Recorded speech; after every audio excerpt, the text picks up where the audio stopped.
Okay, so welcome to the first official lesson of this January grant writing bootcamp.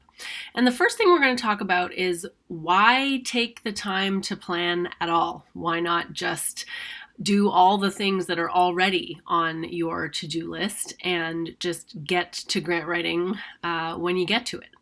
And it's because grant writing is one of those things that is important but not urgent until it is, right? Until the deadline is 6 weeks away and you need to drop everything and spend all that time working on your proposal. And of course, I'm sure you already know, probably from experience, why that is a terrible idea. First of all, it's a recipe for burnout.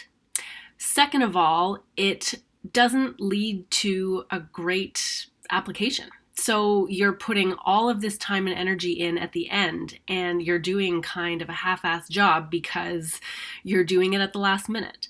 And I know that this is a really hard obstacle to overcome because you do have a lot of other tasks on your plate. You've got family responsibilities, you've got other professional responsibilities, teaching, administration. You actually have to do the research that's already on your plate, let alone the work that you are applying for. So there's a lot already to juggle, but here's the reason that it's worth spending time actually mapping out what you want to work on, what you want to apply for in 2020.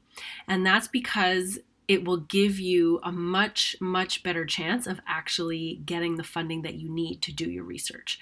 So if you can map it out, if you can figure out how much time you actually need to write this thing, or however many grants you plan to write this year, the time that you spend doing that and putting it into your schedule will first of all give you a bit of a reality check in terms of what is feasible for you to accomplish this year. And it will also light a fire under your butt to actually do that work in advance so that you are submitting a much better application.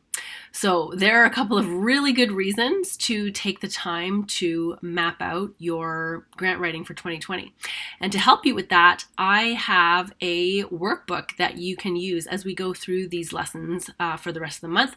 There's a link below in this video here that you can go and add your name and email address and get that workbook, and we will, over the course of the next few days, be going through that planning process so that you know exactly what you need to do to start your 2020 grant planning. All right, that's it for today.